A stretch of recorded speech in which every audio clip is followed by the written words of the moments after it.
সাহেব এখন পাগড়ি প্রদান করাইতেছেন। আমাদের এই মাদ্রাসার ফসল হাফেজ মোহাম্মদ আবু সাইদ শেখ, পিতা মোহাম্মদ আলম শেখ, গ্রাম তালাবত, থানা বালুকা, জেলা মুমিনশাহী। দ্বিতীয় স্থান হাফেজ মোহাম্মদ সিয়াম মিয়া, পিতা মোহাম্মদ আব্দুল সালাম, গ্রাম কামারিয়া বরচলা, থানা বালুকা, জেলা মুমিনশাহী।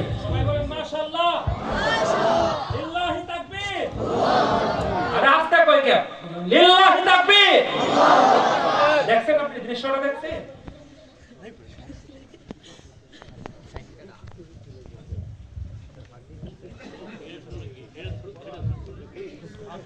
তারপরে হাফেজ মোহাম্মদ সিয়াম মিয়া, হাফেজ মোহাম্মদ সিয়াম মিয়া, পিতা মোহাম্মদ আব্দুল সালাম, গ্রাম কামারিয়া বরচলা, থানা বালুকা, জেলা মুমিনশাহী।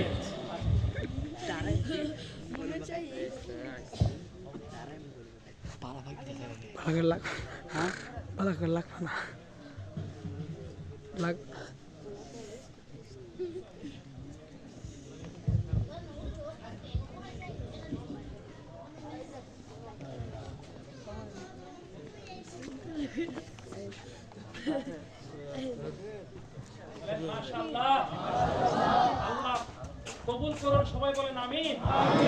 আলেম হিসাবে কবুল করেন, মুফতি মুহাদ্দিস হিসাবে কবুল করেন, আমিন আমিন।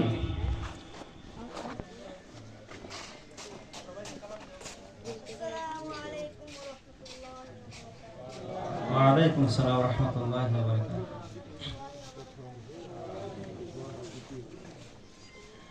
মাশাআল্লাহ, আল্লাহ রাব্বুল আলামিনের কাছে হাজার শুকরিয়া।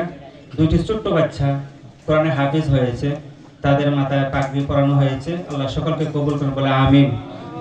সম্মানিত উপস্থিতি, এই পর্যায়ে ঐতিহ্যবাহী তালাবর উত্তরপাড়া নুরানিয়া হাফিজিয়া মাদ্রাসার উদ্যোগে আজকে ঐতিহাসিক ইসলামী মহাসম্মেলনের শেষ অধিবেশনে আজকে আমাদের প্রধান